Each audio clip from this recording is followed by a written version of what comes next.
Abu Dhabi fait partie des Émirats arabes unis, avec Dubaï et un certain nombre d'autres Émirats. C'est la capitale politique.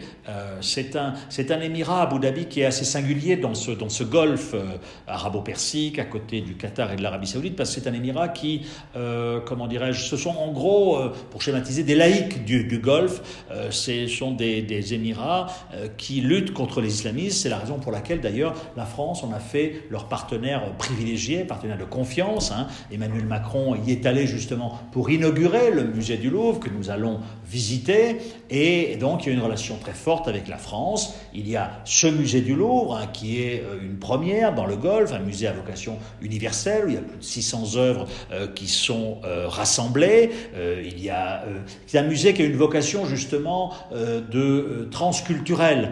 Ça n'est pas un musée d'art islamique comme on peut en trouver à Doha. C'est un musée où vous trouvez à la fois un Coran du VIe siècle, mais également une Bible et une Torah du Yémen. Donc c'est ce musée qui est un symbole aussi de tolérance face au fanatisme qui déchire cette région. C'est ce musée que nous visiterons dans une ville, Abu Dhabi, qui donc représente un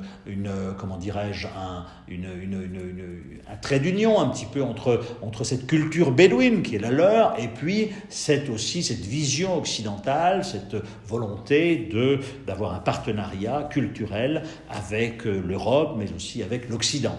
Les Émirats arabes unis et Abu Dhabi en particulier se différencient de l'Arabie saoudite et du Qatar, comme nous l'indiquons dans notre livre, nos très chers émirs, c'est qu'ils ont une politique, un agenda clairement anti-islamiste, anti-frères musulmans, contrairement à l'Arabie saoudite et au Qatar qui ont pu à certains moments pactiser un petit peu, ou en tout cas encourager les islamistes. Les Émirats arabes unis sont très clairs, eux, ils sont d'une espèce de volonté d'éradication de cette mouvance islamiste, et c'est ce qui fait que leur singularité est, encore une fois, que pour nous c'est un partenaire privilégié par rapport à d'autres. La France a une relation aussi ancienne avec ce pays qui abrite une base militaire depuis 2009. Il y a aussi l'université de la Sorbonne, qui je pense que nous visiterons.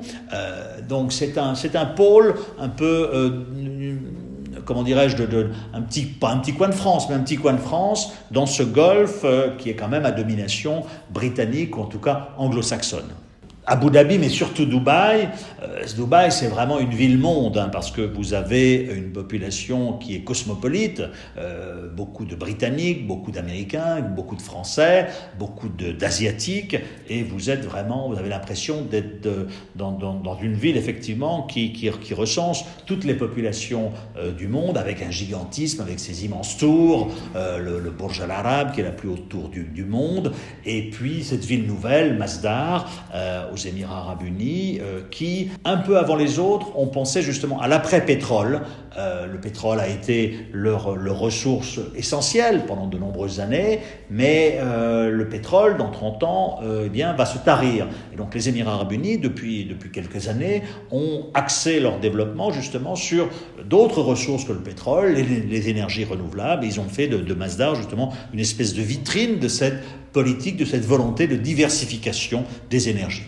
Lors de mes conférences, j'aborderai justement la crise qui secoue le golfe Persique depuis le mois de juin 2017, puisque l'Arabie saoudite et les Émirats arabes unis ont décrété un blocus contre le Qatar, et donc j'exposerai les raisons pour lesquelles aussi bien Riyad qu'Abu Dhabi ont voulu sanctionner Doha, à la fois pour son soutien supposé aux islamistes et pour sa proximité également avec l'Iran. Donc on essaiera de comprendre, j'essaierai de vous expliquer un petit peu le pourquoi, le dessous des cartes qui fait qu'aujourd'hui, le golfe Persique, le golfe arabo-persique, connaît une crise comme il n'en a jamais connue depuis 1980.